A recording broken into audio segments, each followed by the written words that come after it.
Oh, that's our subject. So, you know, my time was cut short, but that's my number 3. Actually, I did not overstep much of my time, okay? My time was just average, same with others. Now, the first I say is number 1. How do you know if it's true or false? You already know, right? Yes. You understand what being Berean is. That's being sincere also. Truth seeker is just one aspect of being Berean. But being Berean has also other aspects. Example, humility, love, compassion. Okay? Now, number 2, I remember understanding that the fivefold ministry applies to all and not just a few. Okay? Now, will that empower you? Yes. Why? Because you will not say that it is just for an exclusive club of men. It's for all. And the Bible says, stir up the gift. And if you talk about the gift, 1 Corinthians chapter 12, the gift of the fivefold is just part of the same group of gifts of the church. So there are ministry gifts. There are other lesser gifts that are supernatural. The supernatural gifts are lesser in importance. So the much higher form of gifts are not supernatural, they're natural. So, let's talk about, will it empower you? Let's go back to number 1. Will it empower you if you know which is right and wrong? Which is the true or false? It will empower you. Why? Because you will seek for the right thing. So that's empowering. So I was not able to, you know that question is good. This should be a connection, a continuation of what I shared about the fivefold. Knowing which are true and false empowers you. Because you will not waste your time and effort being Nicolaitans, knowing that in the traditional way you do it will be in vain or will produce a lesser harvest, lesser returns. So number 1, knowing which is true and false will empower you. Number 2, knowing it is for all and not for a few, knowing that everyone could manifest that gift empowers you. Why? Because you will not restrict others.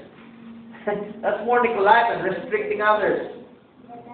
Quench, the Bible said this, quench not the spirit of prophecy. Who will prophesy? Brethren in the church. But if you quench, that's restriction, constriction. That's what was accused of me before. I'm constricting others that they claim. Now, thirdly, where the question is empowering. And I remember when I talked about the fivefold ministry there. All these 3, I never said how it empowers. But right now, I could finally say, thanks for the question. The third part, which I had only a short time to say, maybe I had a few minutes, 3 minutes to say it. The third part is the progressive ministry, the judge counseling ministry, which I call in Arabic, Hebrew, hukum ministry.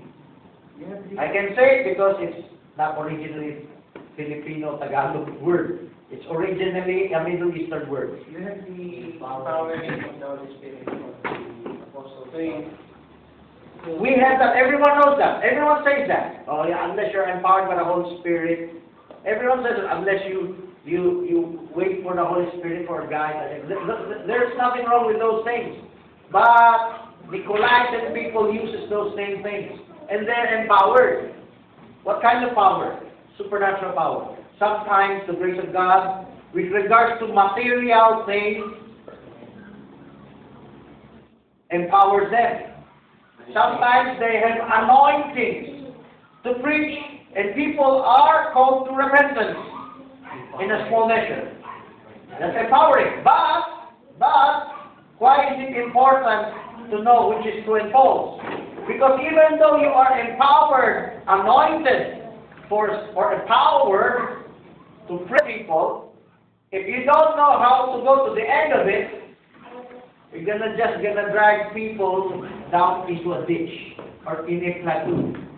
Why? You could put a stumbling block to them. You could use your gift to bring people and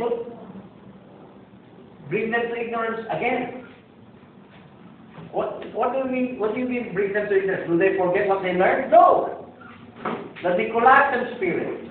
Since you don't know what is Berean and Nicolaitan, subconsciously you didn't know when you're preaching truth, you were bringing them to be Berean. But when you repress them from progressing further, then you have turned away from being Berean and you have switched to Nicolaitanism.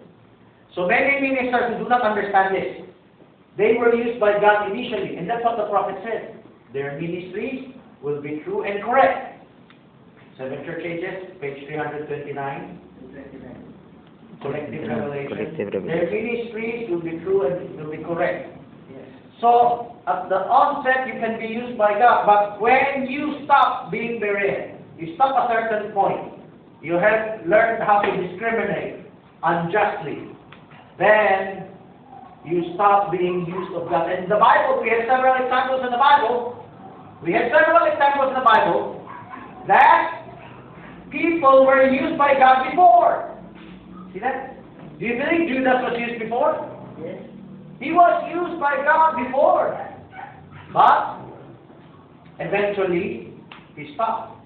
And there are other heroes of the faith that was used of God before, but they backslid. David backslid. Saul backslid. Solomon backslid.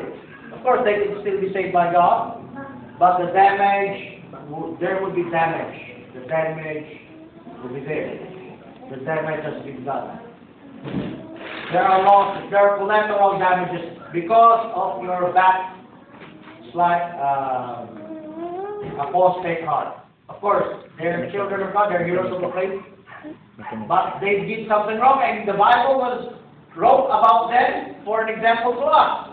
So here, we have ministers today that have been used by God before, and later on, lay low.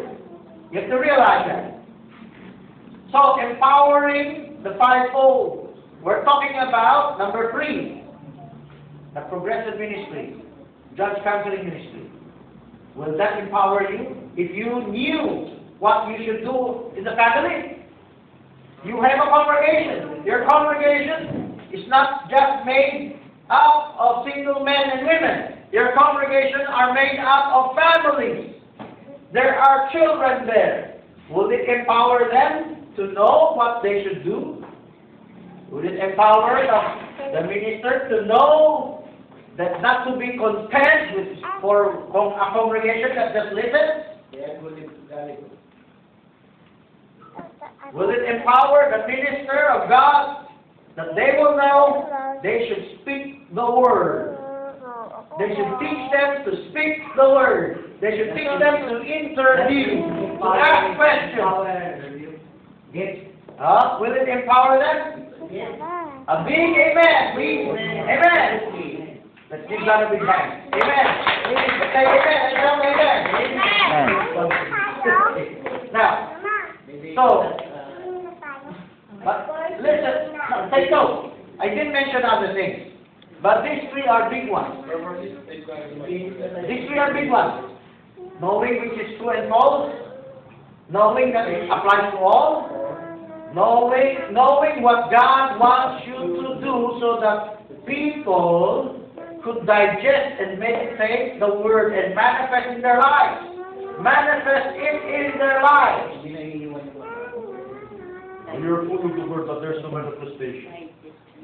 Actually, manifestation is the Empowering. implementation of the word. Right.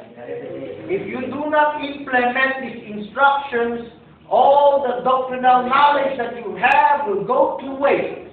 It's like nutrition that you took in your body without the transfer factors or the enzymes so that your body could absorb that nutrient.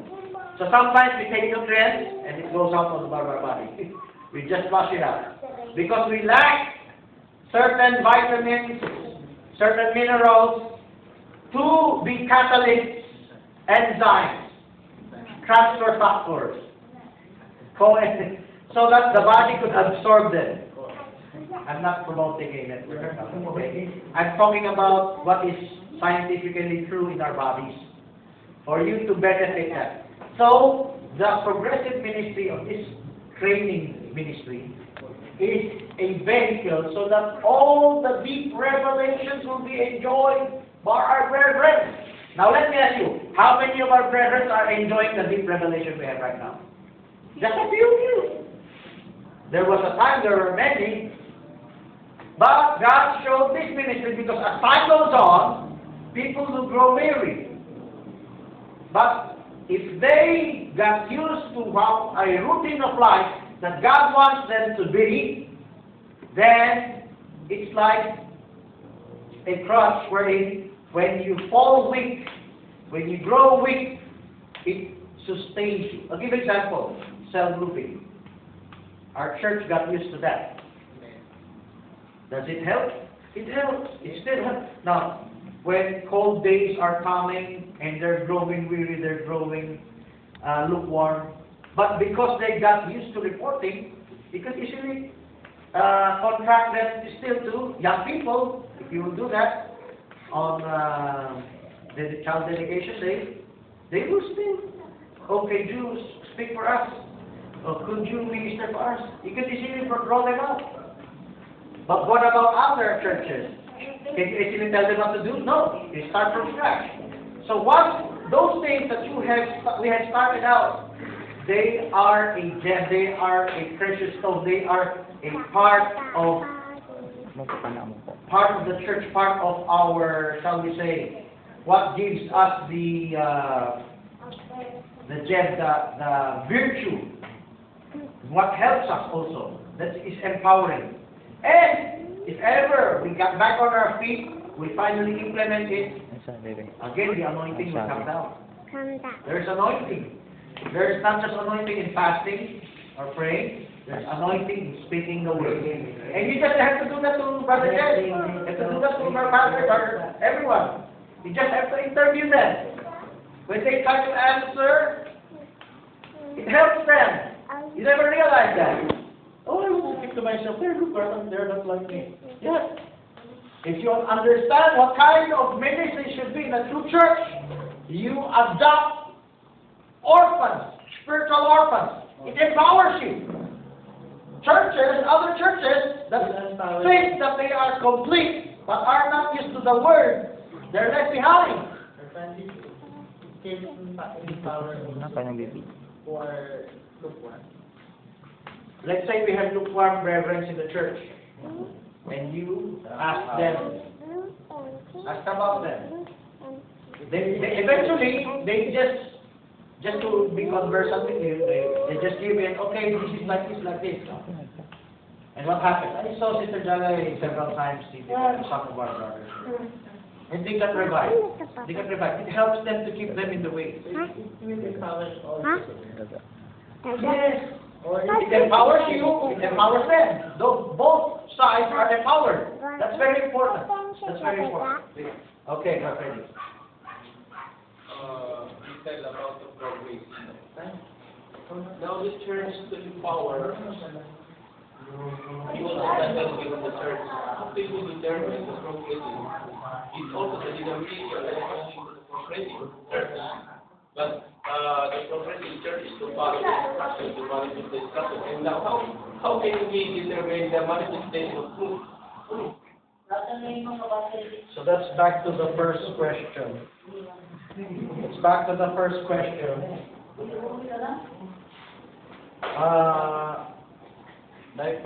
Number one. There also denomination is going to the Let me recall, in our ministers' meeting, I mentioned three factors: knowing which is true or false, then knowing it is for all, then knowing the progressive ministry, instruction of God. Now, you said, how do you know in a progressive church if they are true or not? Now, when I say progressive, it includes not just being Berean.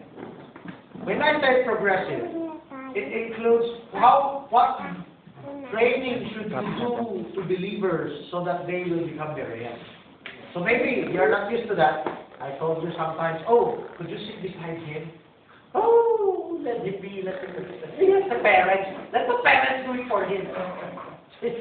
So, I'm showing you a progressive ministry. The parent is responsible to... Yes, the parents are responsible, but the parents are not there. They're orphans. The Bible said they're fatherless. That is a revelation. It should be a revelation to us already. What kind of ministry a progressive ministry would be? Because what people adopt fatherless orphans only on the aspect of the flesh, the material things. But they do not adopt them on the spiritual aspect. Wait, let me correct my statement. They adopt them, but not progressively. They also adopt them. They also adopt out. They also, yes, there are other ministries that really do adopt spiritual. I'm talking of spiritual things. They do adopt, but if you're not progressive, your adoption comes short of it. That will be Nicolaitan. Yes, eventually they will become Nicolaitan because it becomes a group, becomes a denomination, it becomes a system that you only want people to follow, only yours. You're not open. You have discrimination, unjust discrimination of others. So the answer, Brother Freddy, how do you know if they're true or not? We know, number one, when you talk to them, you share to them the message. Those who are predestined child of God that will be wise virgins in the rapture, they will heed the call. Eventually, they will heed the call. They will not forever close their minds. So, how do you know? When they hear the word, they will not harden their hearts. That's back to number one. But you said, if they're already progressive, when you claim they're progressive, they, in our way of understanding what progressive was, then they should already understand what being Berean is. But if you talk about denominations who seems to be progressive, then we go back to what I said. When they hear the word, will they harden their hearts or not? Barbara, the adoption, there are two different. The adoption as outside, we call it close. Close means to be, it's not those from outside the church. That is also it belongs to the adoption. But different, the children from the family, which is called the fathers. Because the fathers, between the husband and wife, there is a pact. If I adopt the children partially, it is not a foundation to become established, because it's a little time. That's why God revealed to the family to establish the kingdom, establish the What is the question? What is the question? I tell to you about the adoption because you tell to me, partially you adopt the because there's no mother or father behind. That's why I tell to you about the two difference of adoption. Like us, we are adopted by the Christ. But we are not, my father and my mother is already outside at the Islambo. In what I understand, Brother Freddy, just confirm if I got it. The adoption of the children is not belong to the real father. Let me explain this. That's why I tell to you the partially adopted, outside from the church, but the different from the husband and wife. Let me repeat something. It is correct. It's correct. Adoption, what you're referring to is being adopted by Like Christ. was adopted. Okay. Now, you're differentiating that adoption of Christ, adoption through Christ, adoption in the kingdom of God, becoming sons of God, right? That's what you're referring to. It is different from the adoption I'm saying what we should be doing in church, in our ministry, right? Family, because you're Okay. the family. So, let me answer this. They are connected. So, that the denominations can memorize that. What the denominations memorize. That when we are saved, we are adopted in the kingdom of God. We become sons and daughters of God through Jesus Christ. Yes. Now, that is by theory, and everyone knows that. Most of Bible scholars know that. They can read that in the Bible.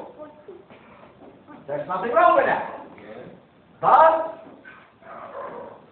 it sets the stage of understanding hidden between the lines of the Bible how we should conduct ourselves to others who are spiritual orphans. Yes. There is a hidden revelation to that. Yeah. When you just read the Bible, oh, we are adopted into the kingdom of God, the sons of God. Now, does that give us a revelation of love, courtship, marriage? Does that give us a revelation on patriarchal training? Yes. Does that give us a revelation how we would have a progressive ministry in the church? It does. It is connected. Now, so we don't judge others who know that. But are they willing to progress? God gives them the extent of how they will learn it. But for us, if it was given to us, we should walk in it. We should be that light. Whether God intended them to understand this or not, it is our walk, it is our accountability to God to walk into that light. Then it's the accountability of So, the patriarch. other churches who does not understand that yet, God has different, they have their own accountability to God. Yes. But we have our own accountability. Their accountability is to walk in further revelation, in restoration of the doctrines, in the revealing of the deep things of God. But it is still far off for them to reach to the level of families. It is for God to give them their own due grace for that. Now, for us, we have heard about the doctrinal restoration. We have heard about the other deeper mysteries that will be revealed. Now, the next thing that God reveals for us up to the end, that is open sentence, open comma, wherein there are many things to do, but this is almost the end. We don't run out of revelation. Because in manifesting it, we have various case studies. We never run out of case studies because it is various situations. And how you will judge equitably, that will be your training in the millennium. It's a training for the millennium. So this is the revelation that God has given us. This is interconnected. How was the person, if God opens your eyes that the person is an orphan, just because he's in the church doesn't mean he's not an orphan, okay? Then you know how to adopt him. Then you grow closer to the ministry that God has given you in adoption of God through Christ. Because the unbelievers, the lukewarm people, they do not understand that these things you know. Well, how will they understand? That you just keep on hollering day in, day out, year by year, decade by decade? No! You do it more on a hands-on approach. Being a minister, a pastor, a shepherd, an overseer, you should supervise, you should guide, you should help out in how to assist the person, the brethren. Simple opening of the Bible. You know, people look down on this. although denomination not necessarily all look down on this. Telling the children how to open up their Bible, telling the parents to require what their children heard. Those things, Brother Magellan, they seem nonsense to others, right? Because it's so simple. They can easily do that. But they don't do that. They're too proud to do that. That's the battle we have right now. How would they digest the things? They just let the deep things go fly by and they don't compare, they don't contend. You have to create that to contend. Those people that contend with others, they're led by God. But do they know how to lead their children to do that? But not everyone contends. Are you content that your church will just be blind followers of you?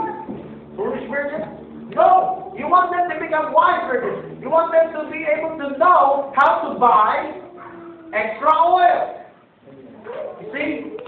So, that kind of ministry, if God opens your eyes, if God does not open the eyes of others, let them be. That's their own problem. God has His own dealings with them. But for us, if God opens our eyes to this, because we are in the last days, the last of the last days, God wants an example of perfect church, wherein everyone speaks the word, as it was back in the book of Acts, the days of the apostles. In the days of the apostles, the Spirit of God led them to do that. Sometimes that happens throughout the church ages. Sometimes that happens when the first time you bring the message to anyone. They felt the fire. They're not taught this training ministry, but they naturally did it because the Spirit of God led them to do that. But would you rely on that forever? What happens if the years goes on? The people become stagnant. The people becomes contented. Then what is the next revelation? Oh, whoever is predestinated. No. God is showing us we are not just speakers behind the pulpit. We are intervenors. We are intercessors.